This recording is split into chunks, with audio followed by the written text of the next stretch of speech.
Welcome back, my friends, to the #1 football podcast in the world, Mes que un Podcast. I'm here with Pablo and Buga. We got the three kings in the studio. This is the only Barcelona podcast where you're going to get three different perspectives. We've got all the Barcelona banter coming to you from three different parts of the world. You got me here in the States, you got Buga down in Peru, and of course you got Pablo living in Barcelona. So you're going to get some witty banter while we cover the Barcelona news. Make sure you drop a like. Make sure you're subscribed to the channel so you can be part of that conversation. We'd love to hear from you. We'd love to get your thoughts, your questions, your opinions, your reactions to the nonsense that we say.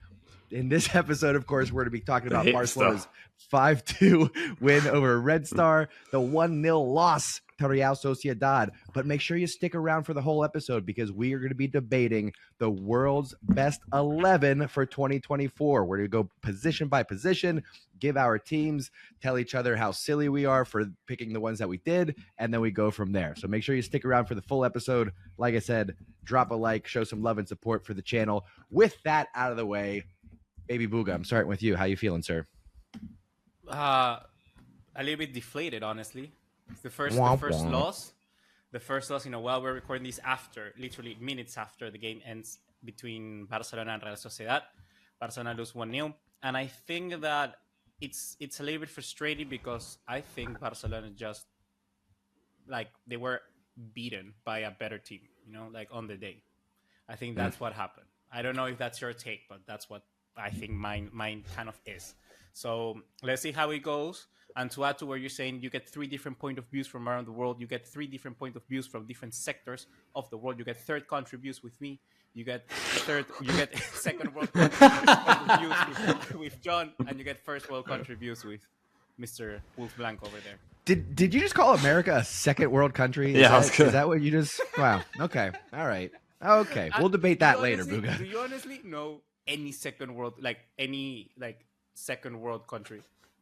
I don't know. I only think of third. I only think of first. Yeah. That's basically that. Yeah. Is it even a thing? I don't know that it's first and third. Look it up. We're getting off topic already, but here we go. Second world countries: Albania, Bulgaria, China, Cuba, North Korea, Poland, Romania, and Vietnam, according to Google. So I don't see America listed there, Buga. All right. You go get some daylight saving time, and then you talk to me. All right, get on my level. Yeah. Anyway, before we go into more political and social issues, Pablo, how are we feeling about Barcelona coming off this loss here against Real Sociedad? Yeah, I completely agree. Completely deserved to lose. I don't know if you guys remember, literally this time last year, we won 1-0 at this stadium with the late Araujo header. I think the game was really similar.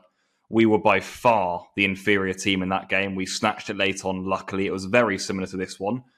And we'll be dissecting it because I've actually got plenty to say. I just thought we were picked apart. I thought we were by far the inferior team and they completely deserved their win. I think we were much better in the first half than the second half. And at the end of the day, it's a disappointing defeat. But I suppose it's one of those where you say, look, we just were the worst side. We have to take the defeat and move on. Yeah, I would say... For me, I think Real Sociedad won this more than Barcelona lost it.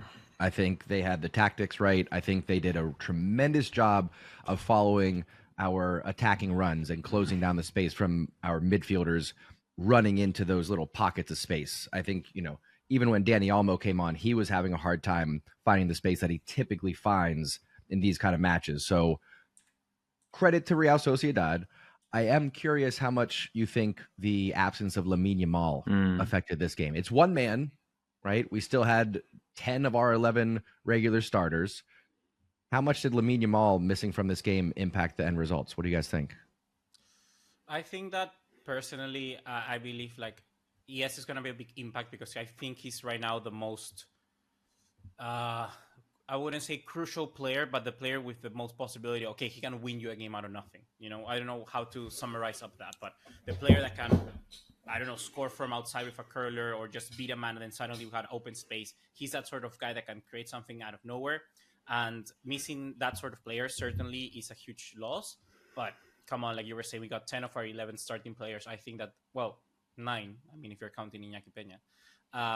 But overall, I think it's a tough defeat in the sense that also I look at the team and the way that we played, and I think it was just not our day. It's not like it's not like the referee decision, like that also has a very big impact in the sense that in a day where we are not having the best finishing boots, when we don't have the best, luck when it comes to the passes. There were plenty of crosses that Pedri and Olmo took, but they were very short. I don't know if you realized that. Like, they were like just missed crosses. They weren't the best passes. Yeah. So it was just a little bit of an off day overall. And in a day like that, when things are not going your way and you get a goal that ultimately should have been a goal from Lewandowski, I think we're going to talk about that later on.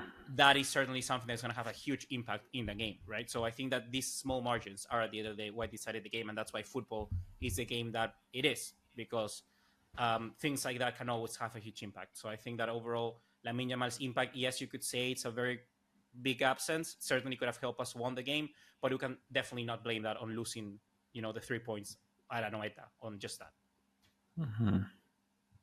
Pablo? Yeah, I think the second I saw he wasn't playing, I did worry, because I do think our subs, there's a big drop-off between our subs and our starting players right now, in my opinion. There's certain positions where we can get away with it, like if De Jong comes in midfield, or there's few. Maybe if Fermin comes in for Olmo, for example. Other than that, I think we're done. If Lewandowski's out, we're in trouble. If one of the wingers out, we're in big trouble because there's no natural replacement. And if you just shove a Fermin at right wing instead of what Lamine gives you, that's just not going to solve the issue. And you saw all first half and all second half, really, we couldn't use the right-hand side. And we kept trying to go on the left. But, it was just like a dead end down there because even if Fermin gets the ball on the right, he's just going to come back and pass backwards. And that's classic. That's when we used to play Sergio Roberto right wing and the same thing happened. Like, it's just a different outlet from when you had Lamine out there. So I knew that was going to be a problem. So for that reason, it was always going to be a different game for Barca. We started okay in it, but like I said, I thought we were ran over and, they got everything right. Real Sociedad, even at moments of the game where I thought, now we're going to come back. Because at half-time, I thought, we can win this in the second half. They're going to leave spaces. They didn't leave any spaces. Defended perfectly. The quadruple substitution, I thought, is that going to change things? Didn't change anything. They were hungrier. They got to every second ball. I don't know. I've almost got so many things to say. I don't know where to start because they were just better than us in every facet of the football game. They really were. They suffocated Barca and we looked broken. We couldn't get through even our defensive line to our midfield line. It was one of those games where you were watching that, tearing your hair out going, there's nothing's coming off here today and it's not going to come off. We kept just having aimlessly kicking out of play. Pedri Olmo got so much wrong. No one could control the ball. Rafinha looked dead out there, which you never say. Everything was off. Honestly, everything was off. And I give credit to La Real for that because I thought they were superb and played it to perfection. They never tired and they never dropped off at any point in the game. So, yeah, of course, the Lamine absence has a big impact on the way we play. Of course it does. But they dominated us. Yep. Yeah, I wanted to put some blame on Fermin, but the whole squad put in a stinker today. Yeah. I'm with you on it being a dead end up that right wing, just a lack of creativity, lack of vision there. But across the board, we just kind of struggled. 0 shots on target for Barcelona, a club that's been averaging 3-4 goals a game all season long. 0 shots on target, despite 70% possession, despite having twice as many passes as Real Sociedad. Could not make anything happen. 17 fouls for Sociedad compared to Barcelona's 6. And there were at no point in time did I think Real Sociedad was playing dirty. That to me is an indicator, again, of Pablo, what you said, just outworking us, putting in that hustle, getting dirty, getting gritty with it. And rare, but Barcelona was actually caught offsides more than we caught our opponent in this one. Barcelona offside 4 times, Real Sociedad 3. Yeah, I think that when it comes down to the tactics of the game, it comes also to a point in the season where I think people are going to start to figure out this Barcelona team a little bit more on how to play against them. And Imanol Alguacil is a very good manager, a very good tactical manager as well. And we saw that in this game. There are 2 things that for me didn't make sense, not me, it makes sense. But the first thing that didn't make sense for me is we had Fermin. It seems like Hansi Flick decided, okay, we're going to keep Fermin on the right-hand side because he's a natural right foot player, and Rafinha on the left. So we're going to have the crosses from Rafinha on the left. We want crosses from Rafinha on the right. But for me, it would have made much more sense to interchange those players and have Rafinha to cut on his left for a cross, because we're going to see so many times that actually what you want is Fermin at the end of the cross, because Fermin is so good at exploiting spaces when it comes down when you're very narrowed and very cramped down into the area. Mm-hmm. Fermin is the one to notice the spaces or make the runs, and that's going to free up other players. So for me, it would have made much more sense to have Rafinha on the right and then cross with the left foot, so that we find Fermin at the other end of the cross.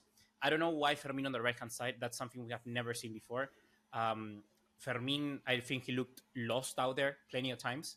That's a very, I think. I don't know what happened with Fermin in that situation. Maybe because there just wasn't another player fit to play, or I don't know. Flick just doesn't have too much trust at this stage of the season with someone like Ansu Fati. We would have to see what happens. But for me, I think that was wrong. And the other thing that I wanted to point out is that it's the first time that we've had a team play. They play the same way as us.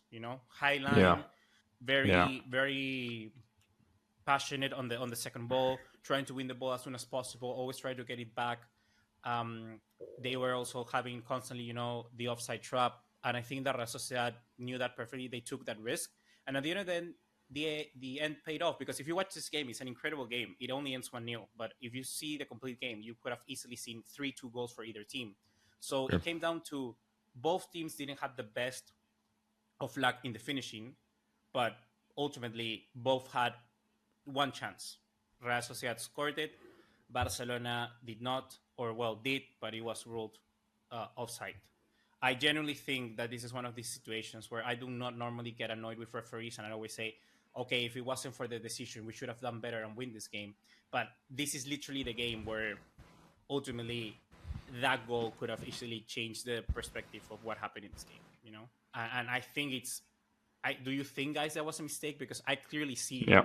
And it's the foot of Agüero. It's not Lewandowski. Like, what the hell? Yeah. It also tells me I didn't catch that. Yeah, you got to see on social media. There's big images that have come out. It looks to me like a technological error here that they're going to have to come out and apologize for. Yep. Oh no, I didn't know that. I was sitting here thinking, live by the sword, die by the sword. Because against Espanyol, there was at least one, if not two, that was just a toe offside, a half of a head offside. So I thought it was a little bit of karma for Barcelona, but I did not see that on social media that it was potentially a error on the automatic offsides. That's frustrating for sure. It's a generally error. Like, you can see it, and it's all right. Let's replay the match, baby. Let's start the protest right now. Let's replay this one. Do over for Barca. It won't happen, of course, but you think the referees will come out with an apology, though? I don't see that happening. I don't see any acknowledgement of it. I mean, in the Premier League, they did when they've messed up before. So I think they should come out and say, like, we got it wrong. Like, yeah, that's it. And I don't know. I really do not know, because Spain. I'm not gonna. When I saw the image come up, I did think that looks odd to me. The VAR image, I mean, the semi-automated, like the cartoons image, I just thought that wasn't the way it was. I swear, how can they even see his foot through there? Yep. I don't know how they've done that, by the way, but the duo of Cuadra Fernandez and Tercero Grande, I said it before the game, I thought, we are in for an absolute 90 minutes here. I'm sorry, we are in for 90 minutes. You could just look at the joy they get from it as well, as what irks me. You can tell he's going to bed happy tonight off the back of that, and that is what upsets me. That's what upsets me. That's what will keep me rocking tonight. Yeah.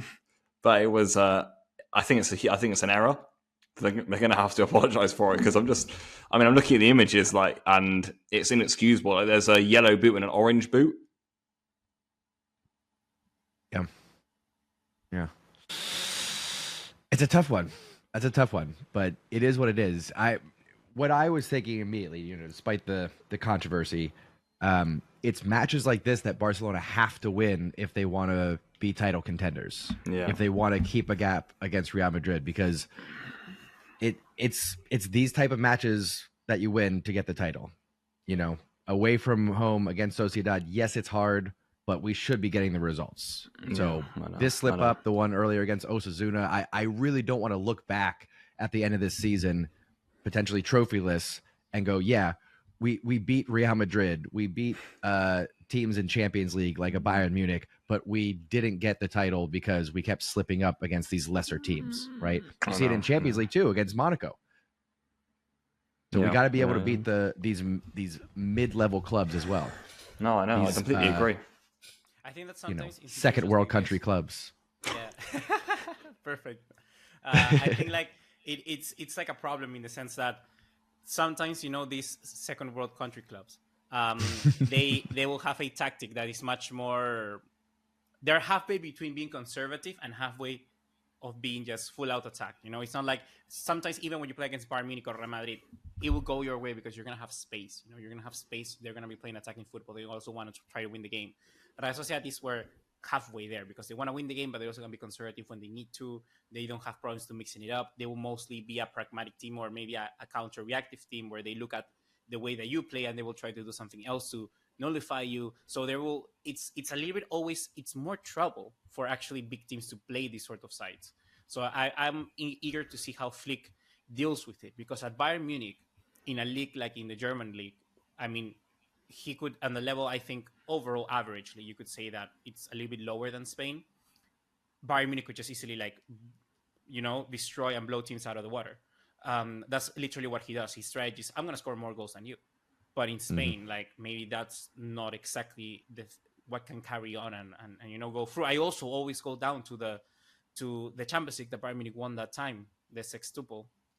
I go and think that Champions League, even though they were sort of, I would say, lucky in a sense because they got like Monaco in the semifinals. I think it's only one way. It was only a one-way, one-legged affair. And I think that in a situations like this where maybe you will get that, home and away, it will be maybe more difficult or. Let's see. Then that's what I'm just saying. I wanted to see how Barcelona deal with these teams, and this is an example that we still have stuff to do.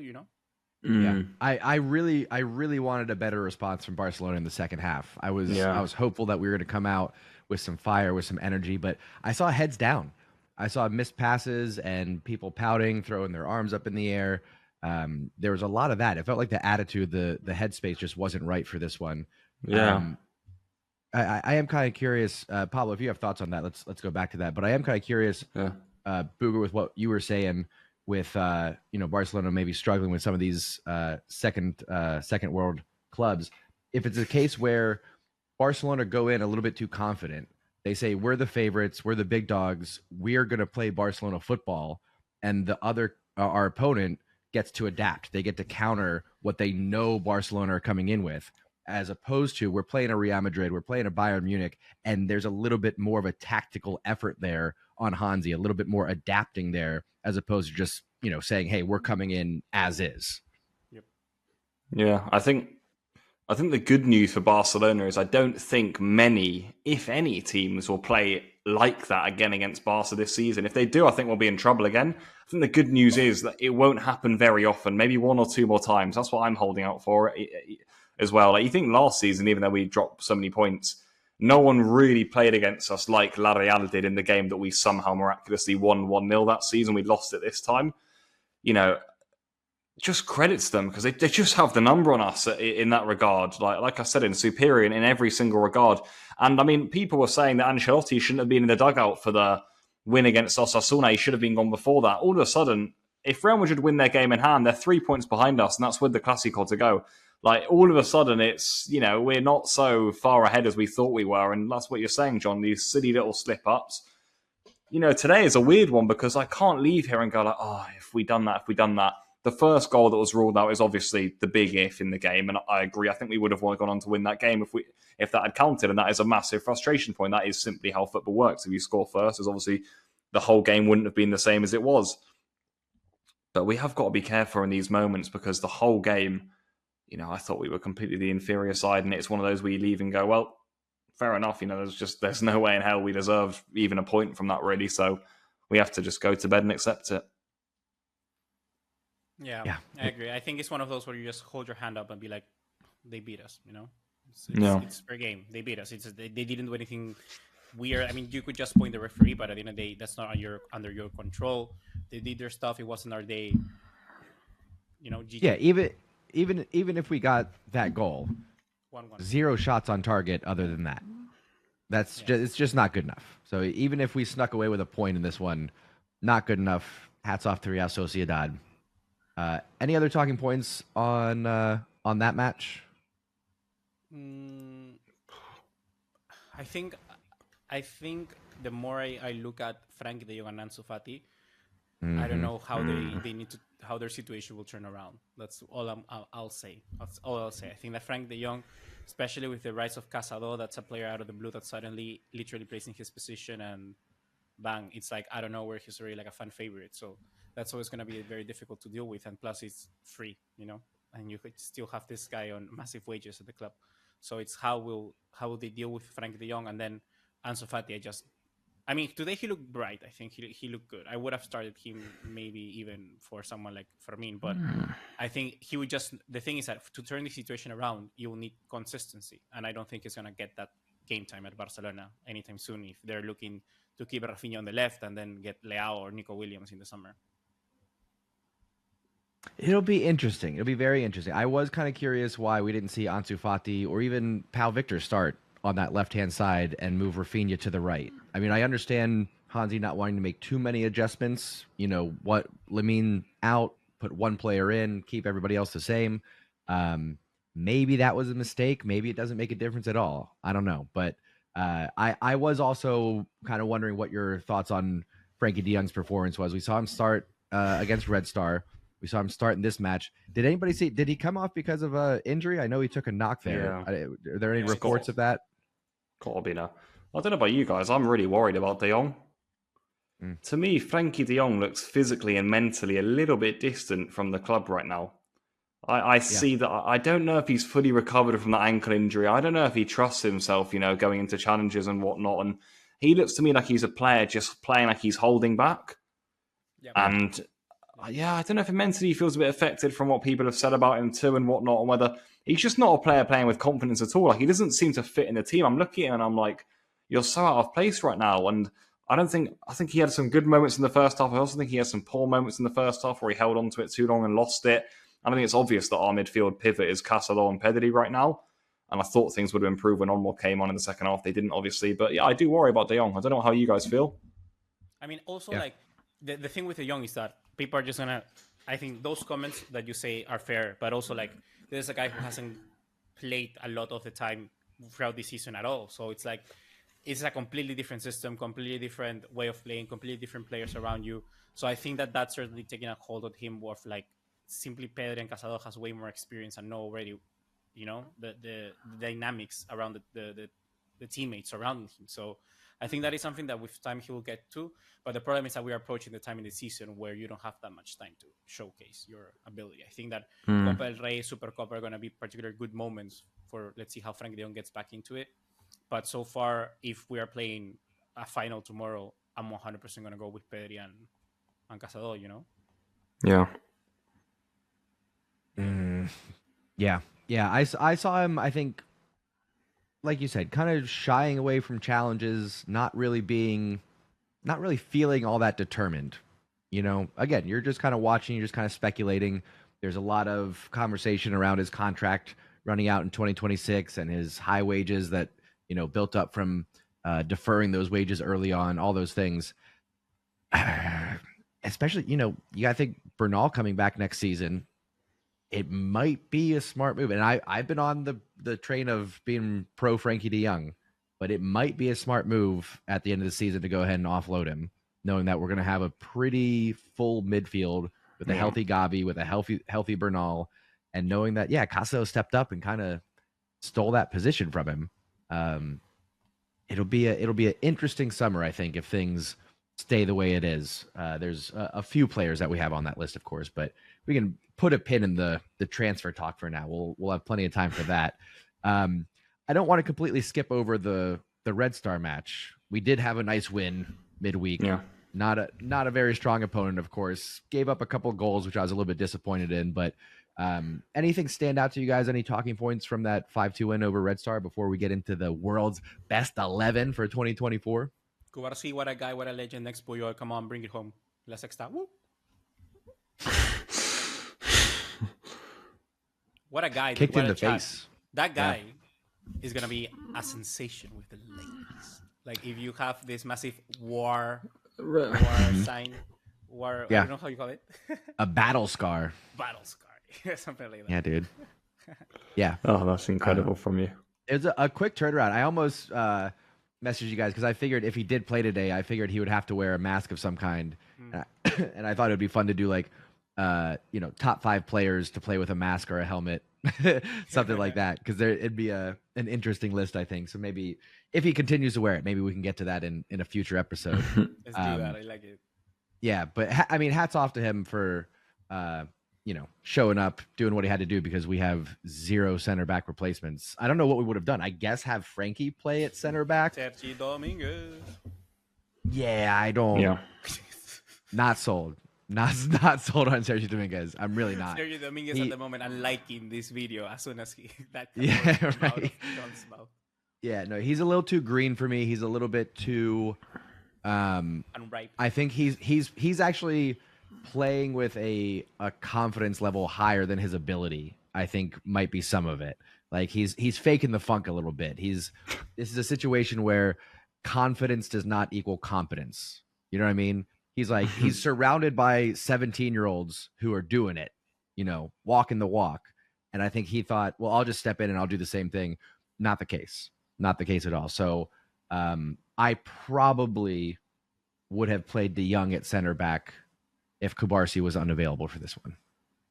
Yeah, but it comes back to the point of our bench is a little bit of a problem, and it has been all season. I think just when we've won, we've just said, don't talk about our bench. Obviously when it comes to losses and it's like games like this, and I'm thinking, who do we have on the bench?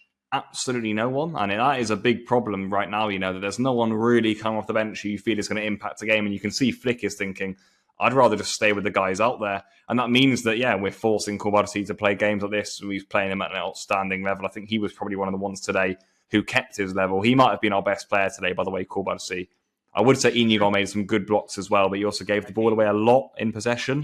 Iñaki Peña as well, I think, had a good game. Yeah, Iñaki Peña had a good game. Those 3 were okay, and other than that, it was pretty dire. But, we are lacking natural substitutes. Same can be said for Balde. I know he has been rested. Gerard Martinez got more opportunities than others, probably because Balde's coming off of that long-term injury, and we're forced into doing that. But, the bench isn't as strong as it could and needs to be for a club like Barca. There's no getting away from that. And then you have tired games today, and that's the result. It is what it is. Yeah. It's one of those days. Eso que eso. Is that how you say it? No. I don't know what that How do you means. say it? What did you just It is what it is. Eso que eso. You just said this, then that. Something like that. Damn. Es lo que hay. I'm trying. Cosas que pasan is what I say. Oh, really? Es lo que hay. Es lo que es. Es lo que no, es. Not lo que hay. Lo que hay? No, but... That's what we say, yeah. I would say here, es lo que hay, or I would say cosas que pasan. He's living in a third world country. Yeah. This is a cheap version of sayings. Oh my god. You're not with the Pijos, my friend. Nope. Yeah.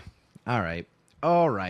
Well, shall we shake off that stale performance then and get into the world's best 11 2024? We're a little bit ahead, right? Obviously, we're in the month of November here, so there's still time, but we're getting ahead of the game. We're going to give our best 11 for 2024.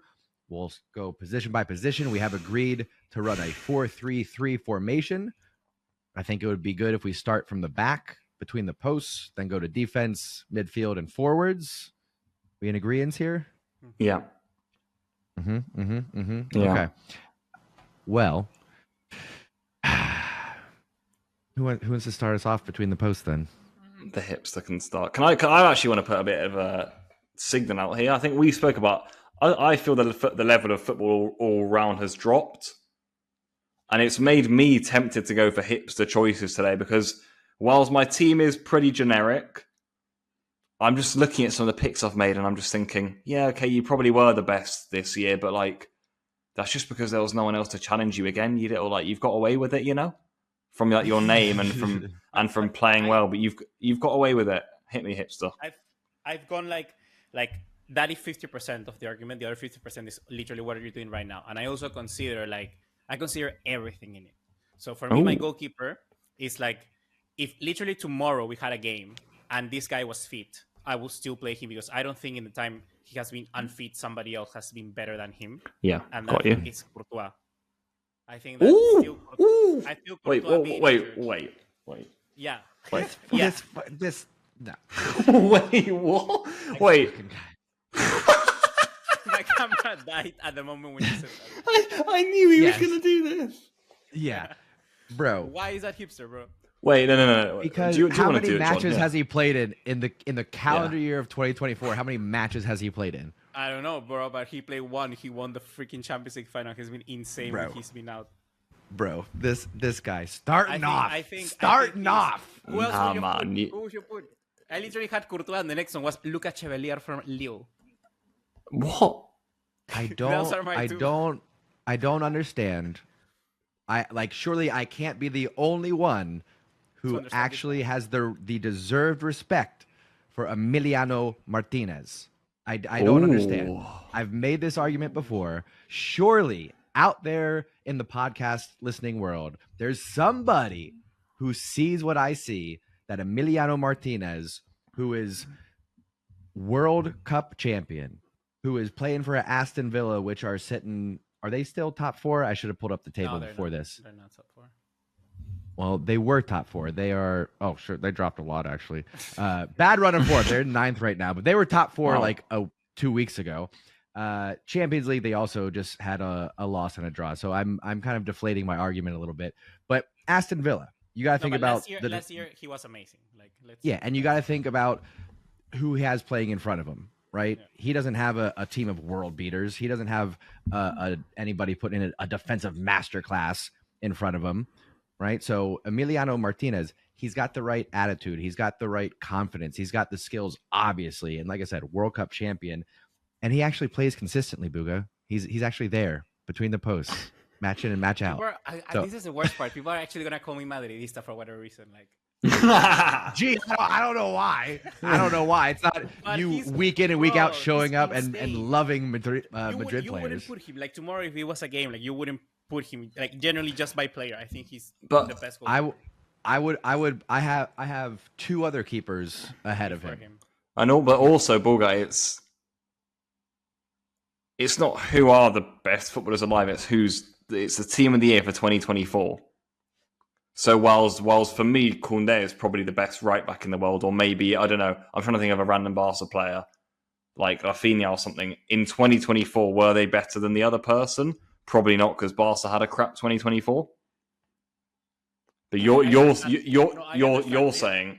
No, I understand, but I think that in that case, in that scenario, when we're going to get later in the discussion, like I think the 24, that this late 24 can be better than the latest 24. I think that's an argument to be made. For instance, if we get to that position, but I just think that for goalkeeper, for instance, I don't want to say it right now. Let's wait for Pablo. But I think like for me, Martinez is like below that. Like that will be my second choice because I think what he did for Aston Villa this first part of the year is better than what I think any other player. Basically, what I'm saying is that for me, Courtois, literally just him as a goalkeeper, being 1 day fit, is better than I think any other goalkeeper.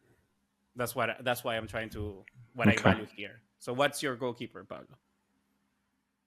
I was going to go the really obvious choice, and now I'm just going to go more hipster and say the name that I had in my mind because I see we've all lost our minds a little bit. I was going to give the props to Alisson. Yeah. Mm-hmm. And you know who you know what name I'm actually going to throw into the ring though? Mike Maignan. Oh no, yeah, he's class. Really? I really like him. Yeah, whenever I watch him for AC Milan, I think he's been really good for them from what I hear. I can't lie and say I'm an avid watcher of them, but when I watched him for France in the Euros, I thought he was one of France's best players too. And I just think he's a top goalkeeper. Actually, I think he's probably top 5, top 6 keepers in the world for me. Actually, like overall, and I think for 2024, he probably gets in ahead of quite of the few of the others I'm talking about. Courtois didn't play. Alisson and Ederson are a classic who I'm always weighing between. Not sure about them. Ter Stegen, obviously, it can't be him. Who else we got? Neuer, obviously, it's not him anymore. Emi Martinez, but I think Maignan up there now. I'll go with you on that. I think that's actually a good pick. I watch a lot of AC Milan these days because of Pulisic, of course.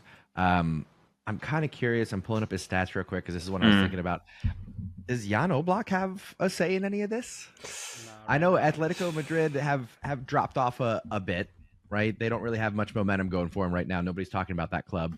But Jan Oblak between the posts, I mean, he's tough to beat.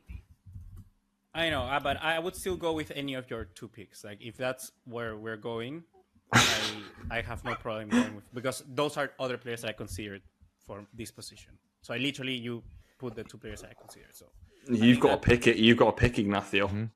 Yeah, you got to pick one then. Yeah, if you concede, then you got to pick either Emilio I think I have to go with Emiliano Martinez, because what he did with Villa last season That's is right. better.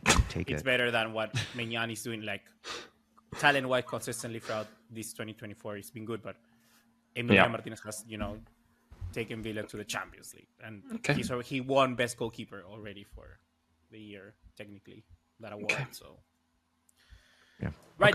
All right, I'll take that win. Right back. I think I'm curious if we have any debate here, but Jules Koundé. I put Jules Koundé as well.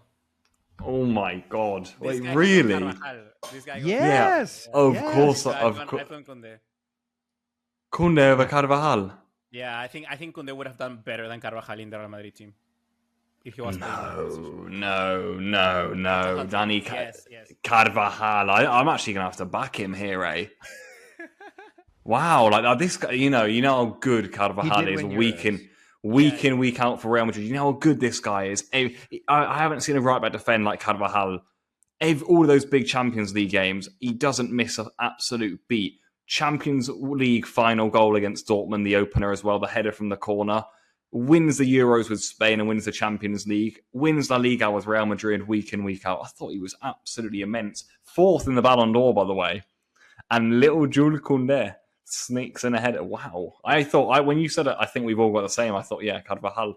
Yeah, wow. The thing is that for me, in this scenario, like, I know I am totally going against my argument, but I think that, like, Carvajal being injured right now, I mean, it's such a huge miss for Real Madrid, but I think Koundé is way more impactful to France and Barcelona if he's just simply not there.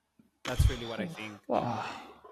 I think that consistently, like, he's been out of this world, like, and I think he would have performed equally, if not better, than Carvajal at Real Madrid. And I think he had a better Euros than Carvajal as well. No. I have no problem, because literally they both are like the cream of the crop. Like, there are no problems in saying one or the other. But I think that Koundé, with consistent wise, that he's just been out of this world. I mean, shout out, I think, just quick honorable mention to someone like Trent Alexander-Arnold this season. He's been playing good as well. But, like, I mean, consistently, I think Koundé has had a better 2024 than them. But literally, because Carvajal has been missing like 4 months now. Wait. Sorry, Carvajal hasn't been missing 4 months. No, like 4 weeks, right? No, he's been missing. Yeah, he's in the start of the season. No, he's got 8 matches played this season out of the, what have they played? 12 or 13 so far. Really? He only got injured just before the start of last international break. Now. Yeah, bruh. Well, I think boys, Pablo may have sold me on this one. Yeah, Champions League and Euros. Yeah, and final. Wow, the 2v1. I don't like it, but Pablo may have got us something. Here's what I think it is for me. Not just being a Barcelona supporter, that of course plays into it, but I think maybe the surprise of how well Jules Koundé is doing, I think is one of the reasons why I picked him. Like, maybe the bar is a little bit lower because, again, even though he's been playing there for the last 3 seasons, he's not a natural right back. Yeah. And this offensive output that he's been producing, 3 assists against Red Star, I think, lifts his brand, obviously, and lifts the notoriety of what he's doing there. But I don't know. If I'm thinking of it this way, right? If everybody's healthy and we are putting out the best 11 today, I'm still going Jules Koundé.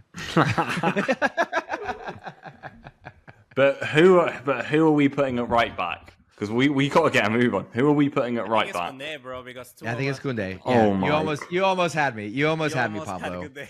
Yeah. Koundé goes there. Almost I think charming Koundé is enough. insane, bro. Yeah. Okay. Can't allow it. All right, Should Pablo. we say our partners both like center backs at the same time? Let's do one and see if each other has that one Okay. on either side. But Pablo, Incredible. maybe you take the lead on this one. I struggled again. I've got 4 names, but I'm going to narrow it down to 2. Okay, give us one. First one. The first one I've got in my team, yeah? Mhm. The first one I got in my team is Rudiger. Because I think he's an animal. I think he's a monster, and I think he's a nightmare to play against. And he won the La Liga and the Champions League, similar reasons to Carvajal. And the man I've put next to him. Oh, hang on. Wait. Sorry. Booga, Yeah, I do you got have Rudiger? as well. Yeah. You got Rudiger. Okay, Rudiger. We got our first consensus. Wow. Rudiger is starting for us. We did it, you guys. Yeah. Well done. We got one on the And board. the other one. And the other one, Pablo. The other one I've eventually put in, I've said no to Gabriel and Bastoni, and I've put in Van Dijk. Woo! I put Van Dijk as well. Ooh, man. Okay, so I had Van Dijk, and I swapped him out for Ruben Dias. Ooh. Ooh. I Interesting think he shout. is one of the most underrated, overlooked center backs, and I don't know why.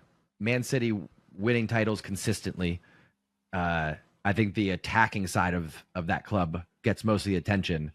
But I will go with Virgil van Dijk because that was actually my initial pairing was Rudiger, Virgil van Dijk. It's very close stats wise. Virgil van Dijk, I think, is the better center back, but because Manchester City have had more success trophy wise, that's kind of what I wanted to pay some respect to Ruben Dias, but I'll go Virgil van Dijk. So we got a good pairing here of Rudiger and Virgil van Dijk. Yeah, I think that Van Dijk literally this season he has gone back to his best. He has, yeah. To He take has. Liverpool back to the top, and literally they're competing because of Van Dijk, and I think you can really see that. So I think he also had a very good Euros. So Van Dijk, I think is easy. I wanted to give credit to the Arsenal centre backs too, because obviously they play like Atletico Madrid now. Arsenal, obviously, but those 2 centre backs are obviously a big part of that, and being those mammoths at the back. Saliba, give credit to him too. Who else? I really rate Konate, by the way, next to Van Dijk at Liverpool. I think he's very underrated. He's class, but Van Dijk, I actually don't like Van Dijk really. I think he's a bit, I don't know, but I do take my hat off to him as a centre back because he is class, and I think he's reached his levels again. I agree, Bulga. He has reached his levels again. In my top 4, I had Kubarsi because I think that Kubarsi could also be a good shout. Because look, he has actually started playing like last season at the knockout stages, a little bit before that actually. Yeah. Right. So he literally 2024. Yeah, literally 2024. And I mean, he didn't go for the Euros, but he won the Olympics. He has continued playing. Now he's a starter for Barcelona, and he's up there. Like his level is insane. I think sometimes we forget that he's 17 years of age. Like he's literally Lamine Yamal, but at center back, and we forget about that. And we're talking about him already being like one of the. You don't even talk about his age. He doesn't get that recognition. He's just there, and he's a center back, and he plays there every single game. And I know that he would potentially play with Spain as well.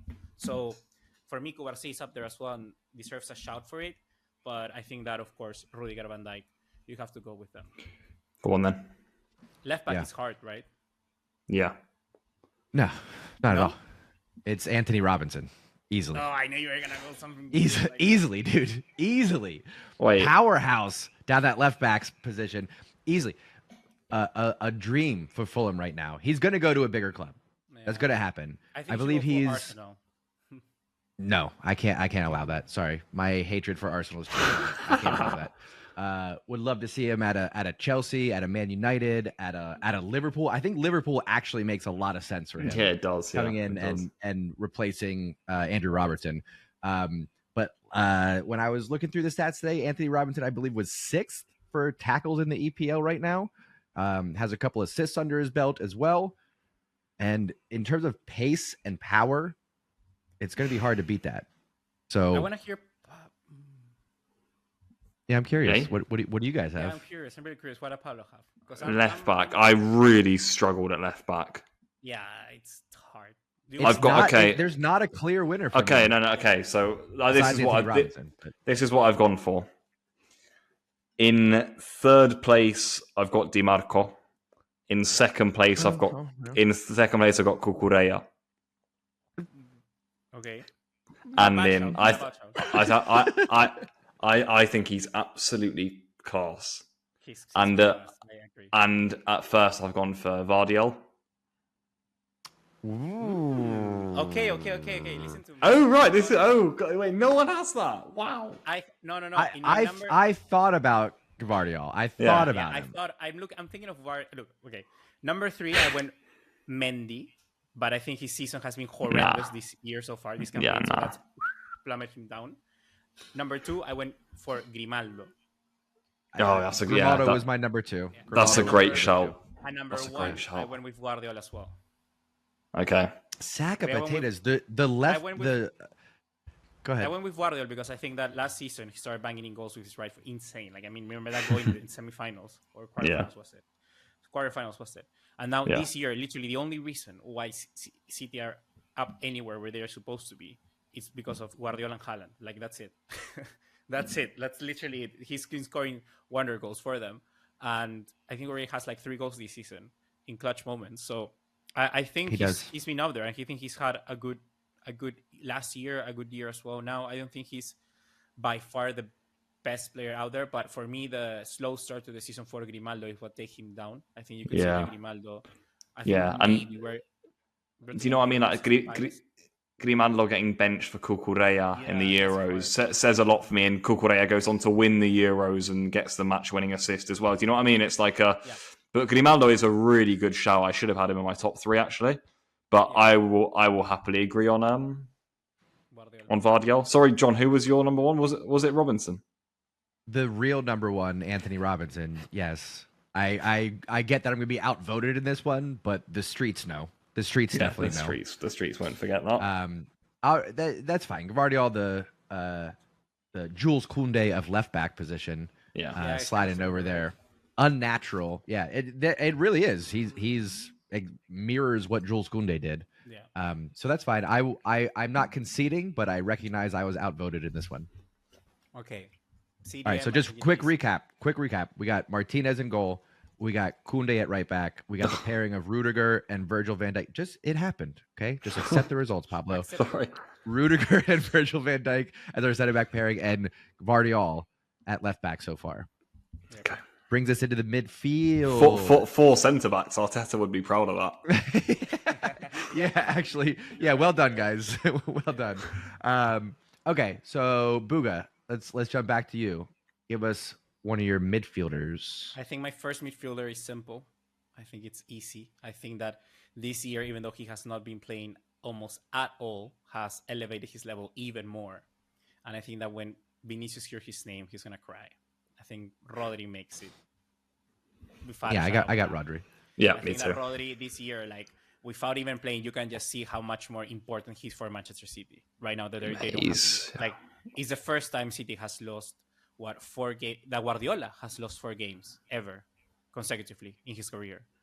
And Rodri, man, what a tremendous! It tells you that so much of that City play and game revolves around him. So Rodri has to go in there. Current Ballon d'Or holder, he's in there. Easy.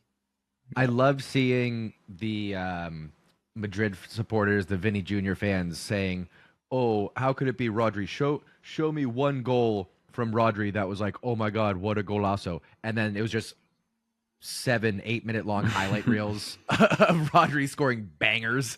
Yeah.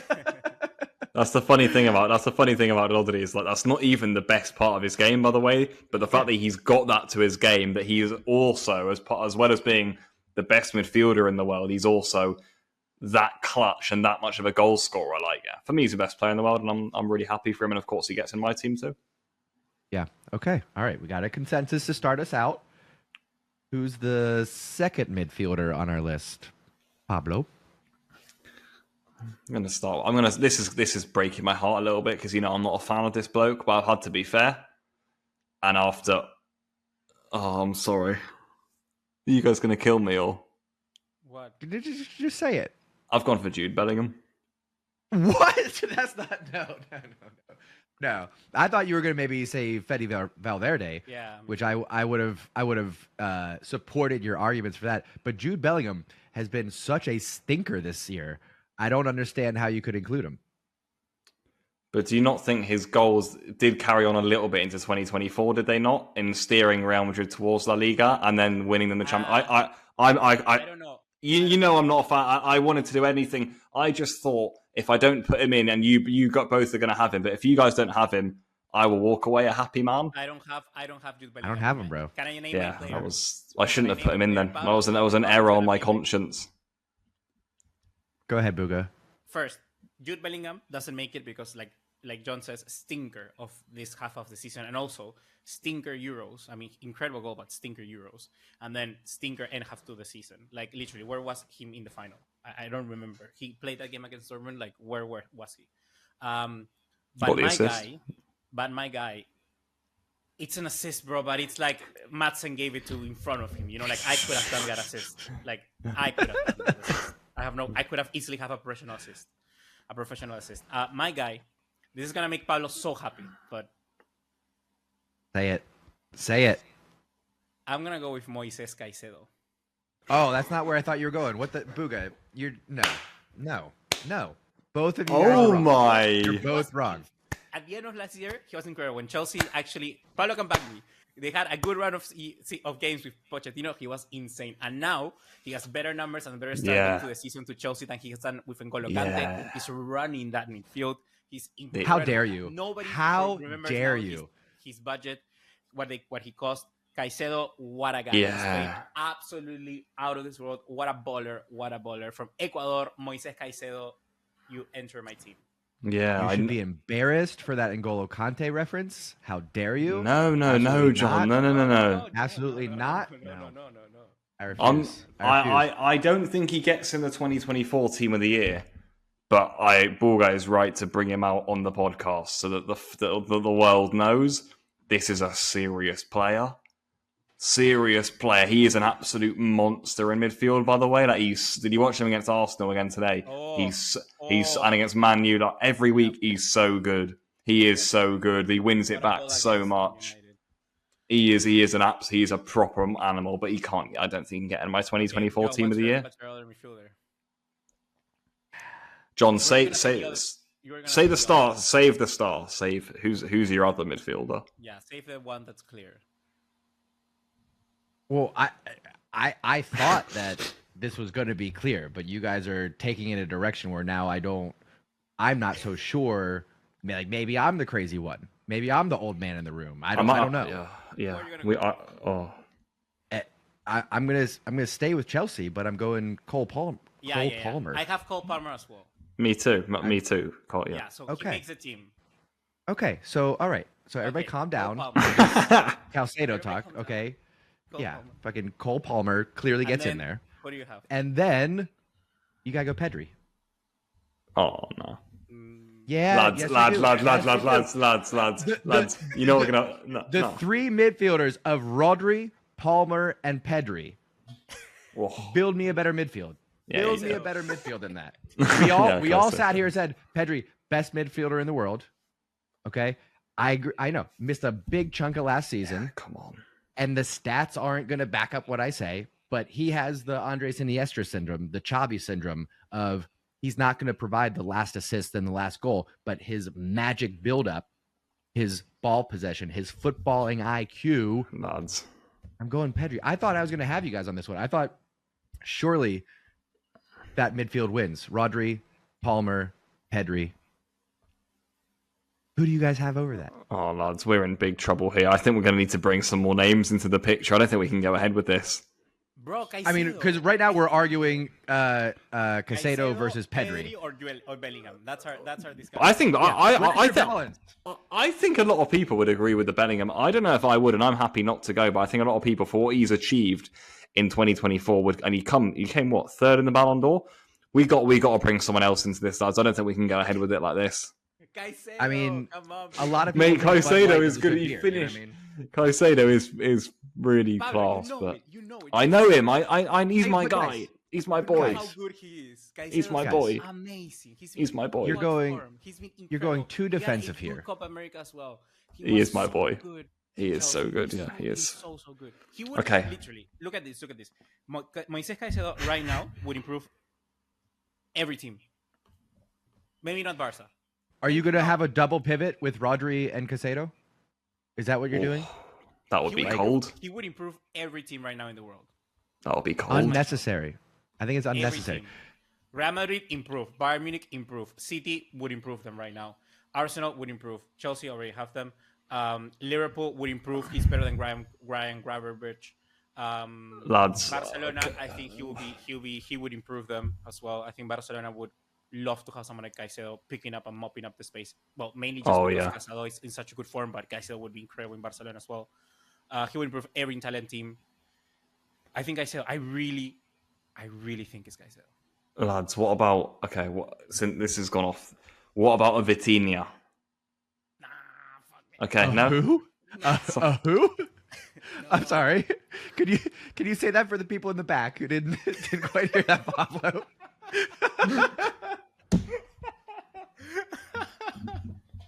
If we're gonna be silly, how about Weston McKennie? How about we throw his name in that? John, just throw Musa in there and be done with it. Yeah, exactly. I would give you Tony Cruz. Tony Cruz or Florian Wirtz. I'll give you Wirtz. I give you Wirtz, but Caicedo. I'm tempted to go Cruz, but obviously Caicedo, I fucking love this man. Bro, Caicedo. I picked Caicedo over Wirtz. I considered all of those players. I consider Kroos. I consider Wirtz. I think Caicedo has had a better 2024 than the rest of those guys. Oh my god, I can't believe it.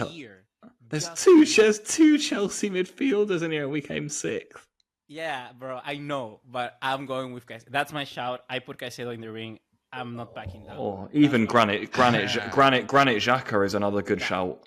Yeah, but what about a against Liverpool? What about a Martin Odegaard? Yeah, Martin Odegaard is a good one. Do you know what I mean, lads? We're missing out. Let's actually be real here. Let's just strip this back. Odegaard, Wirtz, and Cruz are all better than the three we put forward. They've all had better 2024s. I concede. I could agree for Martin Odegaard because I think last season was incredible, and this year, similar to Rodri, you can see how bad Arsenal has been without Odegaard in this team. Literally today, we saw the game Arsenal-Chelsea. The ball to Martinelli is such a lovely ping ball from Odegaard. He's the only player in that Arsenal team that's able to see that. If Arsenal wants to win the league, they need to keep him fit. That's a fact. So I think Odegaard could be the other guy that I would go in. I would be. Here's what it comes down to. More than happy to concede Caicedo if we put Odegaard in the team. Here's what it comes down to for me. I prefer one more defensive midfielder and two that are a bit more attacking minded. Right? You guys seem to want to shore up that midfield a little bit more. And honestly, even though it was my suggestion, my hatred for Arsenal is kind of overwhelming me. I'd rather concede and go with Caicedo. Yeah. Let's go Caicedo. rather than go with Odegaard. But then we do have two Chelsea midfielders out of three when Chelsea have not won anything in I don't know how long, Pablo. Yep. Sounds good to me. Gosh. I mean, just no Fede Valverde, no. But can I just say, by the way, by the way, the Barca public are not going to understand this Caicedo choice. Like, if this was on another podcast, this is going to be a scrutinized choice in the comments. But I don't think you guys are realizing that the Caicedo pick that's about to go in the team right now is not going to go down well at all. I don't care, bro. Caicedo's I said Pedri. insane. Remember, that is Uncle John voting Pedri. Taking loyalty to Barcelona. Caicedo. In the comments, please. Dude, I can't believe this happened. Those are my options. John, Mate. I already put my options. I'm not shifting. I think those two. That's my two votes. Let's get Moy in there. So then we got Caicedo, Palmer, and Rodri. Incredible. You're accepting this. Wow. Wow, you guys. Wow. Incredible television this. The most hipster shout, Bua. ever has made the team. I'm adding him to the official team so I can. He is class though. It's a pick, by the way, Bulga. If he keeps this up, you'll be able to say that in a year time, and everyone will be like, "Yep, move on." I'm a visionary. He has been that good. He has been that good. That's how I describe Buga. When I think of Buga, one word: visionary. That's it. That's the one. I was talking about false backs before Guardiola. Oh my goodness! How do you think this I guy. become- We have lost it here. Do you remember that false back when Guardiola put Walker as a false back against Southampton in the Carabao Cup in 2021? And she goes like, "Oh yeah, keep talking."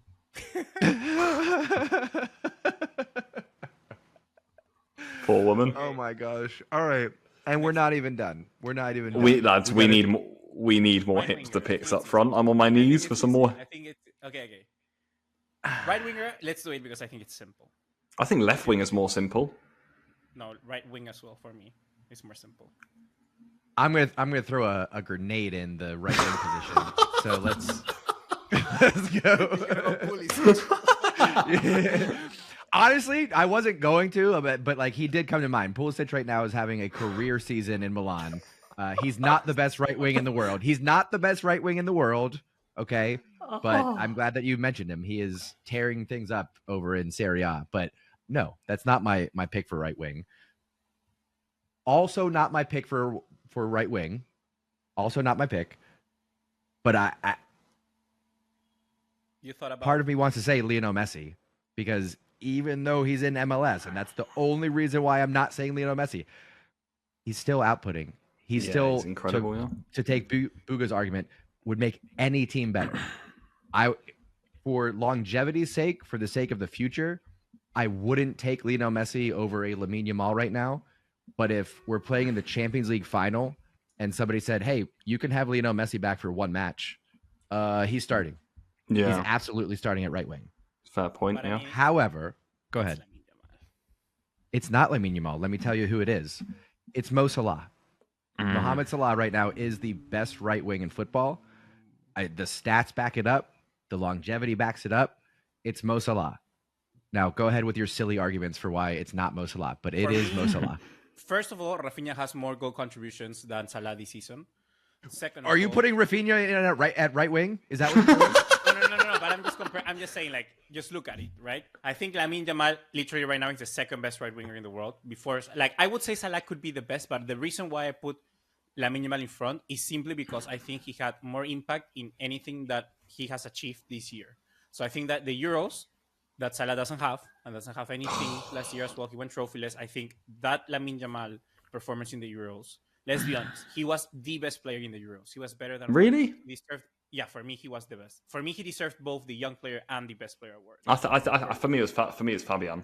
Fabian, well, yeah, I can concede that, but I think that for me, Lamine Yamal, what he has done in that tournament was insane. He literally pulled in the moment where Spain, the toughest ever moment Spain had to face in that world, in the Euros. When was it, Pablo? Was after they conceded to Colomboani, right? Yeah. After the cross for Mbappe at the game against France. And Lamine Yamal, we just went out and said, you know what? I don't care. I'm just gonna put the whole of my country on my back, on my back, and I'm gonna beat Rabiot, and I'm gonna score a curler, bang into the top right corner, left corner. Then he gets back to Barcelona. He gets number 19.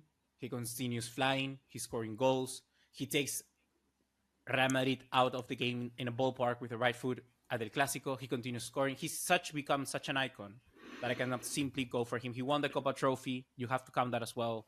You have to count that he got 8th in the Ballon d'Or, like more than Salah.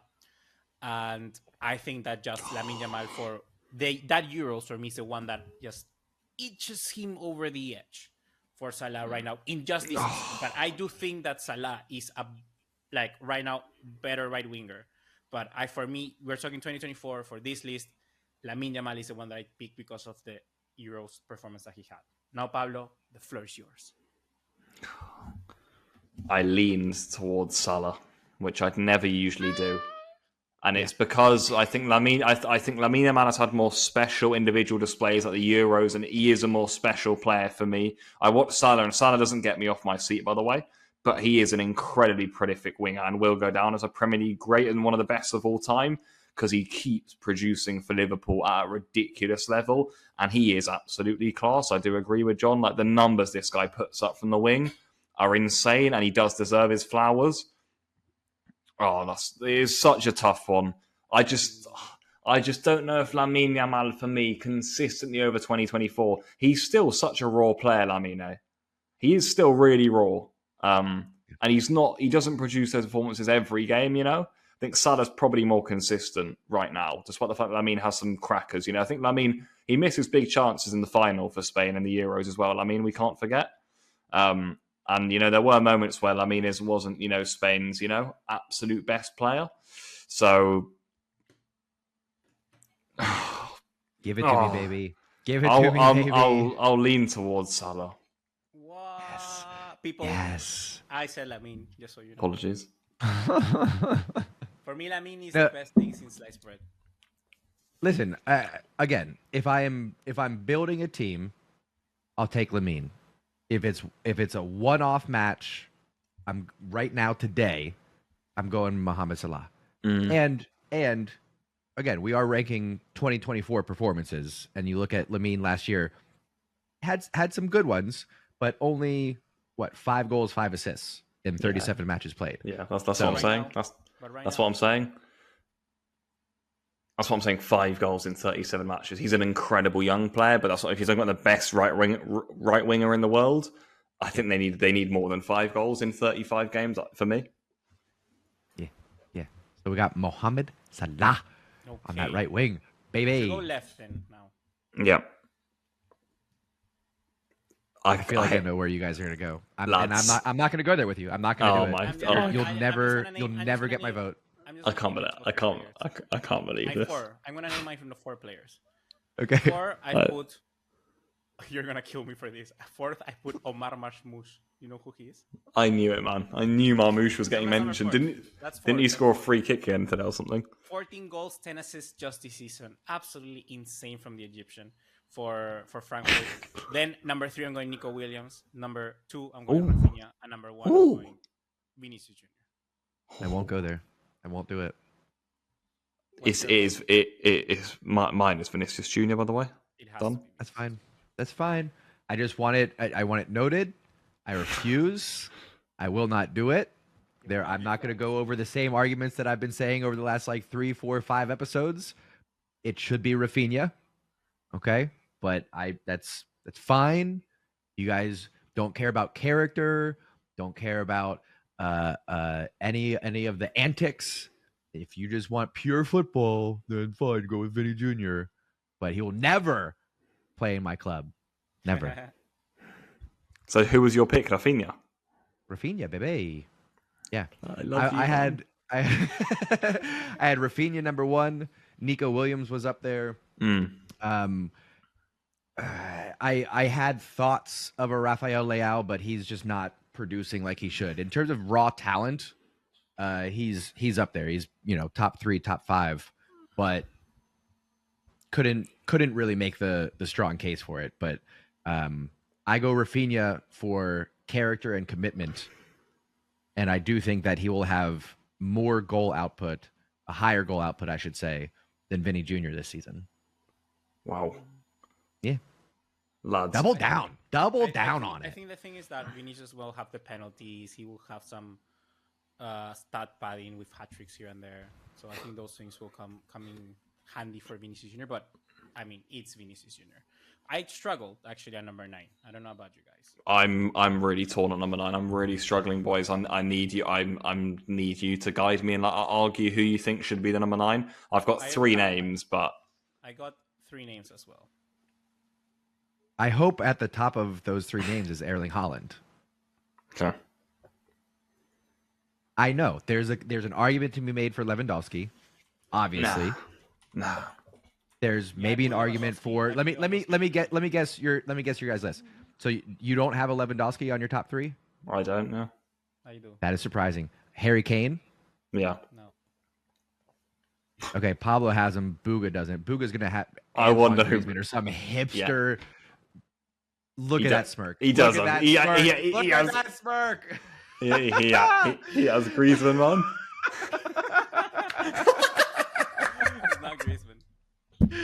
Okay, who's your top three? Booga. You do have Holland in your top three. Yeah. Okay, Pablo, is Holland in your top three? Yeah. Okay, so Pablo's top three has Harry Kane, Holland. I'm curious what the third is. Booga has Lewandowski, Holland, and who?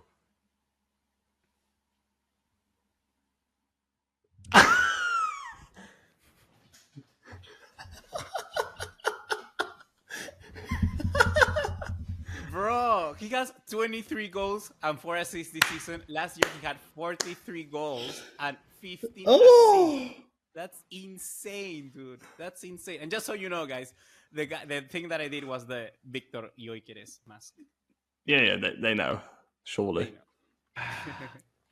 I mean, for the audio listeners, I'm taking the whole. You know what? You know what I think, Ignacio. I think if you go on the European Golden Boot, basically you get a point. You get points for each goal. I'm pretty sure if you're in the top 5 leagues, you get 2 points. The fact that Gyökeres' goals count for 1.5 points in the European Golden Boot race is probably why he doesn't get in for me, because it says about the league he's playing in. But it tells you how much he has to score to be up there. Yeah, no, it does. But Yeah, he's playing against second world clubs. You know what I mean? Like, but I think that the sheer output, it's insane. For me, literally, Haaland would be here and should on like it's easy to put Haaland in. But what I'm looking at, right? Is, no, great. But I'm looking at Haaland this year, 15 goals, 0 assists. Like I think it's not bad. It's insane. That's pretty good, right, dude? Yeah. But I think what I think 23 goals. It's more insane, and you add 4 goals to that. And I think I just look at the player, free kicks, and everything. I don't know. I just feel that he's the man of the moment, and I really do think that he's had an incredible 2024. Are you saying he's the best striker in 2024? Or that's your pick? Is the Swede? Yeah. Well, yeah, that's my pick. Not Erling Haaland. Not Erling Haaland. No. Not John, the best striker in the world. I'm going to go with that. I'm going to go with John and go with Erling Haaland. Yes. Okay. Yes. Fine. You've made my mind up. If Ignacio produced an alternative, then we could. Yeah, Kane won't get it because of Bundesliga. But where would you put? Just so I want to see. Where would you put Gyökeres in that list? To be fair, Lewandowski, Kane, and that. Like, I honestly would put him. I'd have him in my top 2. I would have it like 2 in that. Nah, sense. my top 4. I would say top 4, top 3 maybe. Yeah, you could argue top 3 with me, but yeah, I haven't put Lewandowski because I'm trying to think back to all those games last year, guys, and we can't forget. You've got to think from January through to May. Yeah. I mean, my God, some of those games, like. No, that's why for me he's 3rd. For me, this year the strikers hasn't been, He's probably been the best striker in the world this season. Lewandowski, though, could we say that maybe? Yeah, twisted take or no? I think it's. It's not the most twisted take. I think it. Yeah, I for most informed striker, I think the top 3 would be Lewandowski, Haaland, and how do you say it? Gyökeres. Well, Kane is still scoring, eh? Yeah, but his inability to lift a trophy, I know, is just a stain. It's an absolute stain, isn't it? Yeah. Poor guy, man. I'm being so. He just everything he does. It's like, it's so meaningless. Yeah. I think there's a shout for Lautaro Martinez, but it's big shout, big shout. It's a step below, I think, Haaland and Lewandowski right now. Yeah. I've never been convinced by Lautaro, but I know he gets huge. He's always up there. Of course, he scored the winning goal in the Copa America this year as well, which obviously gives him credit. And he scored a lot of goals for Inter. But I never watched Lautaro and go like, that is a number 9. Do you know what I mean? Yeah. I'm glad we agree. I'm glad we agree. Somebody in the comments is going to say Ronaldo. Somebody's going to do it. Some goofball. Some 10-year-old goofball that only watches highlights and has never watched a full match is going to be like, "Whoa, Ronaldo's still the best." Okay, so let's do a recap then. Yeah. To end this episode, we have Emiliano Martinez is a goalkeeper for the Meskin Podcast official 2024 best team. Koundé right back, Rudiger and Van Dijk center backs, Guardiola at the left back, Rodri CDM, Cole Palmer next to Moises Caicedo. No goddamn sense. Mohamed Salah at right wing, Erling Haaland a striker, and left wing Vinicius Jr. Yeah. That's a tremendous. I'm just honestly, I can go happy and sleep today that Caicedo is in our team. This is incredible, man. Don't you think it's so much fun when we have to agree? This is fun is one way to put it. Yeah. Fun is one way to put it. We'll see what people say in the comments. I'm very curious. Give us your full 11, best of 2024. Again, a lot of this was kind of a bit of recency bias, but we included players that have been injured. We've included players that haven't played a lot this calendar year. So let us know what your starting 11 is for 2024. Let us know what your thoughts are on the last two Barcelona matches. Again, 5-2 win over Red Star, 1-0 loss against Sociedad. Who we got coming up for Barcelona, actually? Where are we at next? We've got Celta Vigo, away to Celta Vigo coming up, but that's going to be after the international break. We got international break coming up. We'll see. We haven't discussed if we're doing our pod or not, so there might be a break, or you might see us next Monday. We'll see. Follow us on social media. We'll maybe announce on there what we're doing for this week. But other than that, drop a like, show some love and support. Let us know your thoughts down in the comments, and come back every Monday, except for maybe international breaks, right here on the Mesque Un podcast channel. We'll see you next time, folks. Thanks so much for listening. Bye.